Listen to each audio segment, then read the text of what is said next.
महावीर शिक्षा परिषद के अध्यक्ष महोदय, सेक्रेटरी महोदय, ऑनरेबल N.K. जैन साहब, कार्यकारिणी परिषद के सभी सम्मानित सदस्यगण, सभी प्रधानाचार्य महोदय, सभी शिक्षकगण और यहाँ पधारे हुए प्यारे बच्चों जो कल का भविष्य है, मैं आप सबका स्वागत करती हूँ और इसी के साथ आप लोगों को सबको बधाई देती हूँ महावीर सिविल सर्विसेज एकेडमी के शुभारंभ पर।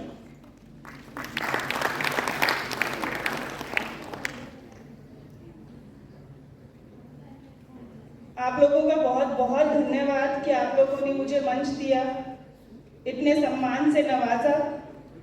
इसके लिए मैं नितिन कासलीवाल जी का स्पेशल थैंक्स करती हूँ, क्योंकि हम लोगों के बीच में कई दिन से बात हो रही थी कि इस तरह का कोई प्रोग्राम होने वाला है, आपको आना है।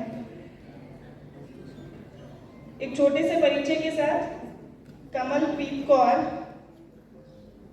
RACS chief accountant officer batch, as treasury officer, E-Treasury, Vitta भवन Jaipur. Earlier selected in KVS केंद्रीय विद्यालय as PRT. Basically I am a teacher, honestly I am MA B.Ed. Teachers का वो जो एक रुझान होता है ना, वो कभी खत्म नहीं होता पढ़ाने को लेके, या फिर मतलब उनको कोई ना कोई मंच चाहिए। हम लोग भी ये मौका कभी नहीं चूकते।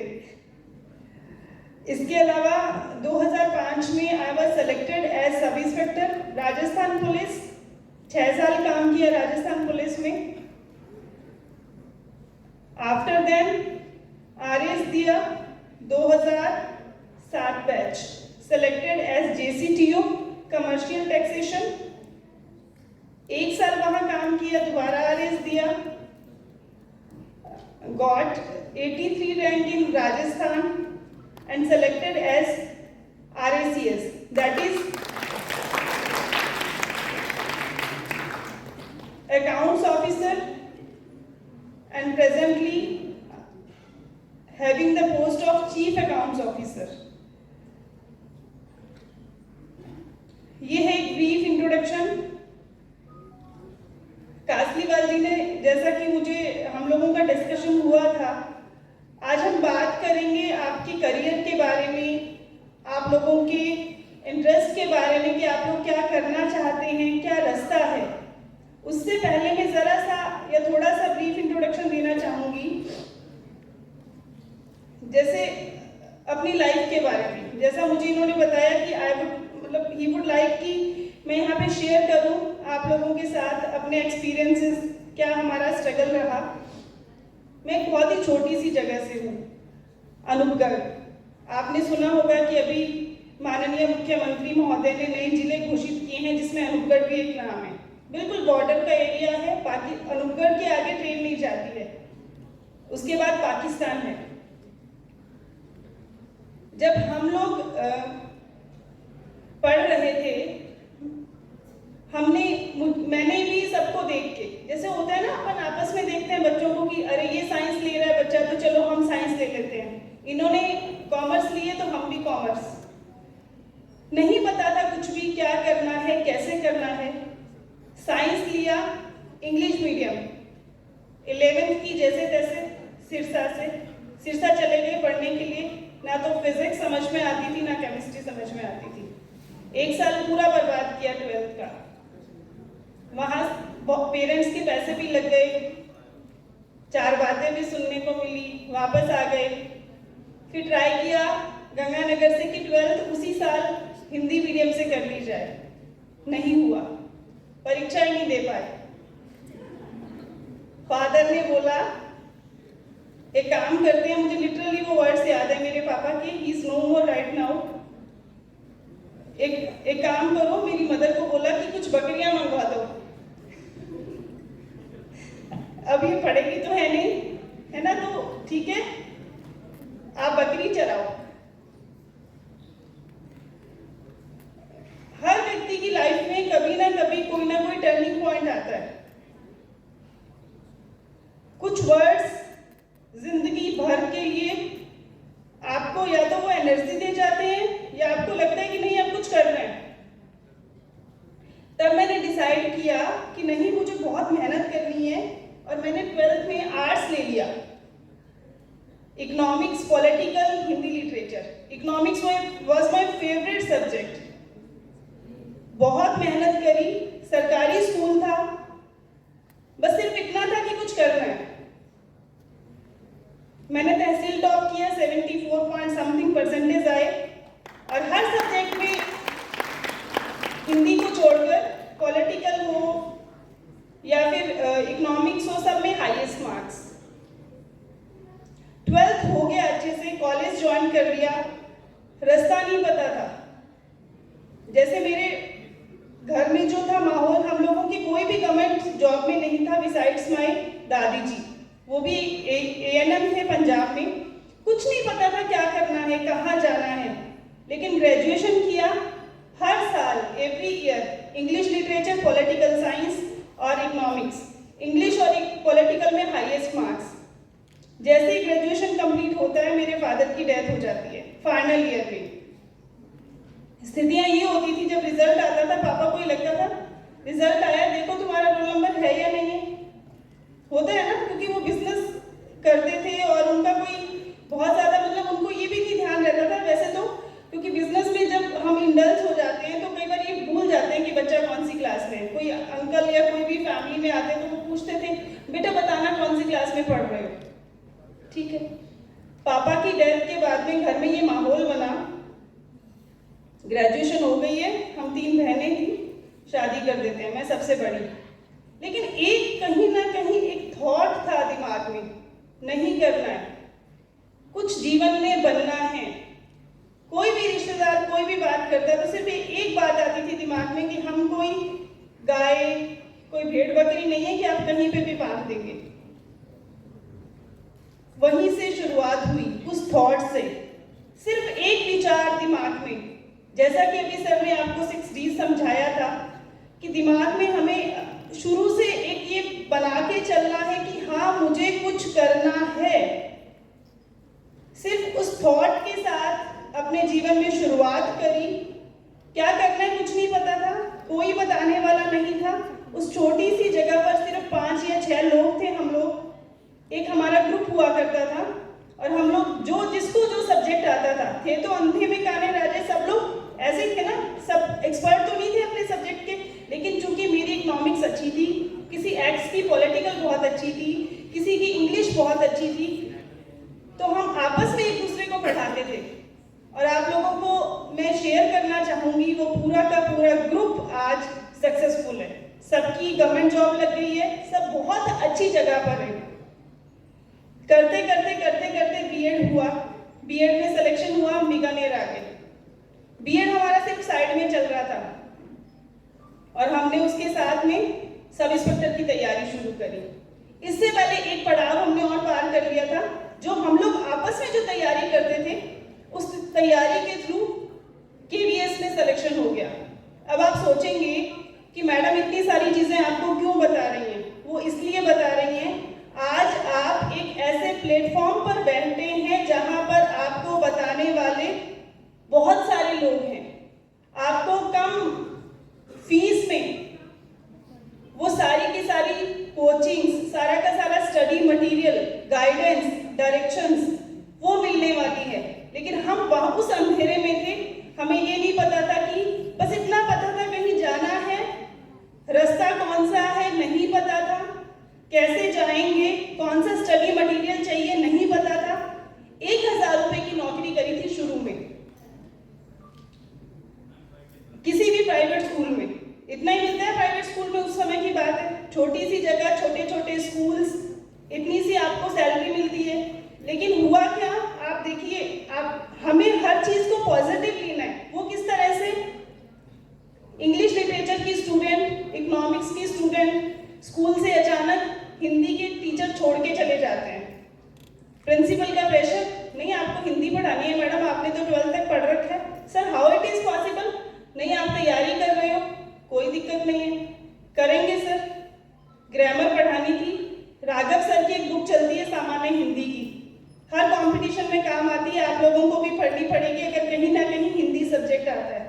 घर पे मेहनत करी, स्कूल में पढ़ाया 6 महीने 7 महीने, और उसी हिंदी का या उसी प्रेशर का या उसी मेहनत का परिणाम रहा कि सब इंस्पेक्टर के एग्जाम को क्वालिफाई कर लिया, क्योंकि उसमें 200 नंबर की जो परीक्षा होती है वो हिंदी की होती है। तो मैं आप लोगों से यही कहना चाहूंगी कि लाइक दैट आप लोगों को सिर्फ एक विजन तैयार करना है। जब तक आपके दिमाग में एक ये विचार नहीं आएगा, आप ये बीज नहीं बोओगे कि मुझे कुछ करना है, तब तक आप नहीं कर पाओगे। वो जो थॉट प्रोसेस है ना, वो एक जो ऐसा नहीं करना है होता है, लोगों को ये लगता है या कई बार बच्चों को भी ये लगता है कि देखो हम कोचिंग जा रहे हैं ना, पेरेंट्स को भी ये लगता है हाँ हमारा बच्चा पढ़ रहा है ना। नहीं, वो जो एक आग है ना जो दिमाग में हमेशा, आप सो गए सोते सोते भी, आप उठ गए चलते चलते भी, किसी भी काम को करते करते वो एक जो थॉट है कि मुझे लाइफ में ये चीज, मुकाम या ये पोस्ट या मुझे यहाँ पहुँचना है, अगर वो 24 घंटे माइंड में नहीं चलेगी तो आप यकीन मानिए कहीं ना कहीं आपको कॉम्प्रो करना पड़ेगा।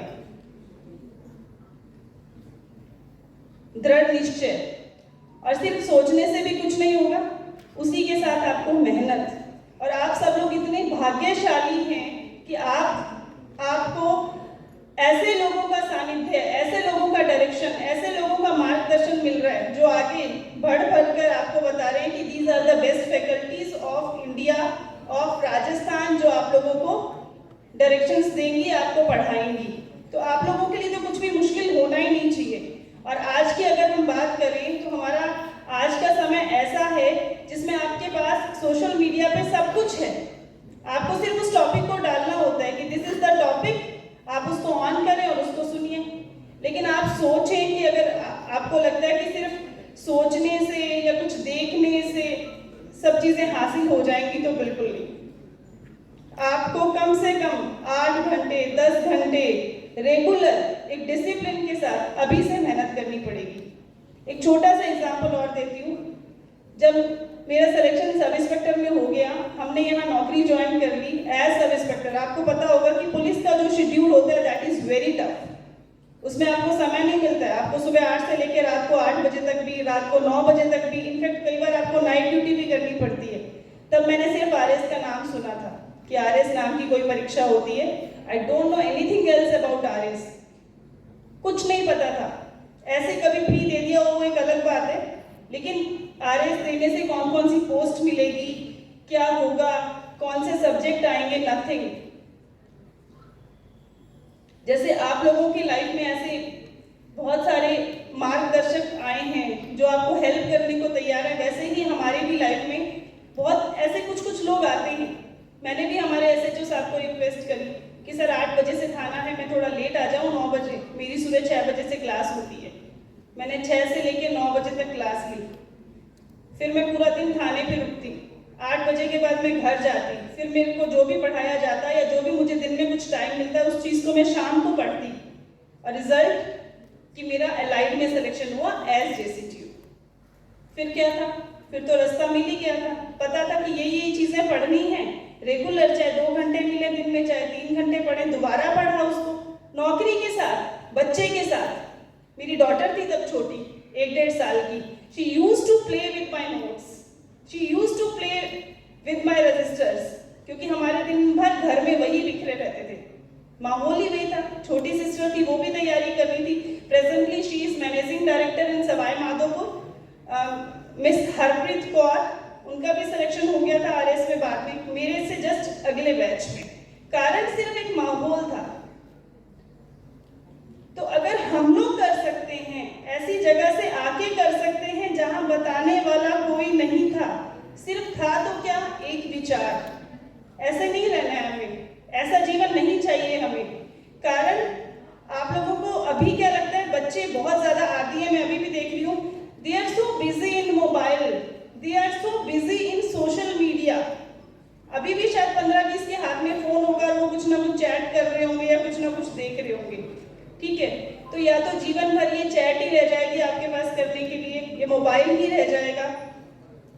आप डिसाइड करें अभी मेहनत करनी है या बाद, और पूरी जिंदगी आपको आराम करना है और एक अच्छी लाइफ जीनी है, या अभी आपको मजे करने हैं और पूरे जीवन आपको परेशान होना है। चॉइस इज योर्स बिकॉज जीवन आपका है। इसके जो भी रेपरकशंस होंगे वो आपको भुगतने हैं। अगर आपको एक अच्छा जीवन चाहिए, आप चाहते हैं सोसाइटी के लिए कुछ करना, खुद के लिए कुछ करना, अपने परिवार के लिए कुछ करना, तो अभी से आपको मेहनत करनी होगी। बताने वाले बहुत लोग हैं यहाँ जो आपको बता देंगे आपको क्या पढ़ना है। बहुत सारी चीजें ऑनलाइन हैं, लेकिन अगर आप लोग अभी से, क्योंकि धीरे धीरे धीरे धीरे जैसे होता है ना कि छोटा बच्चा होता है तो उसको जो भी वैक्सीनेशन का जो कार्यक्रम चलता है हॉस्पिटल्स में, वो स्लोली चलता है, धीरे धीरे 2 महीने पे ये, 4 महीने पे ये, 6 महीने पे ये थोड़ी ना होता है कि डॉक्टर एक साथ दे देते हैं। वैसे ही आप लोगों को खुद में इम्यूनिटी डेवलप करनी है। किसके प्रति? आज मैंने इतना पढ़ लिया, रेगुलरिटी जरूरी है। आज का न्यूज़पेपर मैंने अच्छे से देख लिया, एडिटोरियल मैंने सारे अच्छे से पढ़ लिए। इस टॉपिक के बारे में मुझसे कोई पूछेगा तो मैं सिर्फ रटा रटाया नहीं बताऊंगा, मेरा विजन है, मुझे पता है इसमें क्या हो रहा है, देश में क्या हो रहा है, विदेश में क्या हो रहा है, मेरे आसपास क्या हो रहा है, पुराने पेपर्स किस पैटर्न पे थे, क्या मैंने वो देखे। कोचिंग आपको एक डायरेक्शन देगा, एक मार्गदर्शन देगा, आपको बताया जाएगा ये चीज, लेकिन क्या इसके बियॉन्ड मैंने 10 चीजें और देखी हैं या नहीं देखी हैं। जो भी लोग सेलेक्ट होके आते हैं आप उनके बारे में पढ़िएगा। कई तो बिल्कुल बहुत सुदूर गांव के लोग होते हैं जिनके पास कोई फैसिलिटीज नहीं होती, और कई ऐसे लोग होते हैं जिनके पास सिर्फ एक्सक्यूजेस होते हैं। उनके पास सब कुछ होता है लेकिन वो खुद मेहनत नहीं करते, ड्यू टू दैट वो वहीं रह जाते हैं। तो डिसीजन आपका है, आपको क्या करना है। बताने के लिए बहुत सारे लोग हैं। सबसे पहले अपना इंटरेस्ट ढूंढिए, मेरा इंटरेस्ट किस में है। क्या मैं कोई गलत रास्ता तो चूज नहीं कर रहा। पता पड़े MBBS में तो मेरा इंटरेस्ट ही नहीं है, बस मैंने तो साइंस लोगों के देखा देख या फिर पेरेंट्स के कहने पे ले ली। आपको समझ में आ जाएगा आपकी कैपेबिलिटीज, आपका इंटरेस्ट, उसके बाद आप स्टार्ट करिए। और जहां पे भी आपको लगता है कि कोई परेशानी है तो इतने सारे लोग आपको बताने के लिए मौजूद हैं। कोई भी क्वेरी हो, कुछ भी कहीं पे भी अटके, सपोज मैंने बहुत सारे लोगों को देखा है, जैसे मैं मेरे घर में भी देखती हूँ, मेरी भी डॉटर है, she is studying in 9th only, still मैं उसको कई बार थोड़ा सा कहती हूँ कि बेटा न्यूज़पेपर देख ले, एडिटोरियल देख ले, तो देखेगी वो, कुछ वर्ड स्किप कर जाएगी। तो मैं उससे पूछती हूँ कई बार इस वर्ड का मतलब, हाँ मम्मी मैंने देख तो लिया, मैंने अंडरलाइन कर लिया, बाद में देख लूंगी। बाद में नहीं, क्यों बाद में देख लेंगे? जो आज करना है वो आज ही करना है। अपने प्रोग्राम्स को सेगमेंट्स में बांटो। इकोनॉमिक्स का एक प्रिंसिपल होता है कार्य विभाजन, श्रम विभाजन और विशिष्टीकरण। छोटे छोटे सेगमेंट्स बनाओ, लोड नहीं लेना है किसी भी चीज का। आज मुझे ये 2 चीजें करनी है, आज मुझे ये 2 चीजें करनी है, और फिर ऐसे ही करनी है कि अगर मैं इस पे बोलूं ना तो कोई ये नहीं कहते कि ये चीज रह गई। सब पता हो फिर मुझे उसके बारे में। अगर आर्टिफिशियल इंटेलिजेंस पे कोई बात हो रही हो तो मुझे उसके negative aspect, positive aspects, India में क्या इसके लिए कोई रूल आया है या नहीं आया, एवरीथिंग, हर चीज है आजकल ऑनलाइन। क्या ऐसा क्या है जो आपको नहीं मिलेगा? और आजकल के तो बच्चे बहुत टेक्नो स्मार्ट हैं, सब चीजें देख सकते हैं। इसीलिए आप लोगों से यही अनुरोध है, यही आग्रह है, this is the golden time for you people. आप डिसाइड करें आपको क्या करना है। कुछ बच्चों के साथ इतना सा इशू हो जाता है जो उनको बाद में जाके रियलाइज होता है कि मैं तो लेट जागा। This is the best time. अगर आप 11th 12th फर्स्ट ईयर से स्टार्ट कर देंगे तो आप मान के चलिए जो भी आपको अचीवमेंट है वो आप जल्दी हासिल कर लेंगे। आप लेट लगेंगे उतना ही प्रेशर आप पे धीरे धीरे धीरे धीरे बढ़ता जाएगा। तो आपको किन किन चीजों का ध्यान रखना है? Discipline, determination. सबसे पहले डिसाइड करें करना क्या है, फिर ये देखें उसके रास्ते क्या हैं, फिर खुद को तैयार करें मजबूती से। और आप सब लोगों से रिक्वेस्ट करती हूँ जब तक कुछ बन नहीं जाए काइंडली इस फोन से दूर रहें।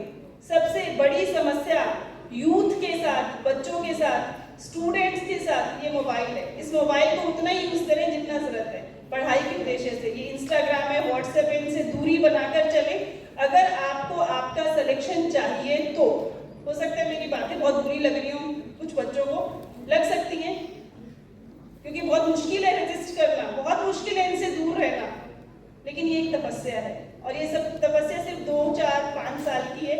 उसके बाद तो आप आजाद है ना, आप कुछ भी करिए। आपको शायद पता नहीं है कि अगर आप बहुत अच्छी कोई अचीवमेंट, आपका सिलेक्शन यूपीएससी में हो जाता है या कोई और प्रीमियर सर्विस में हो जाता है, तो आपको उसके साथ फैसिलिटीज कितनी मिलेंगी, आपका जो लाइफ स्टाइल होगा वो क्या होगा।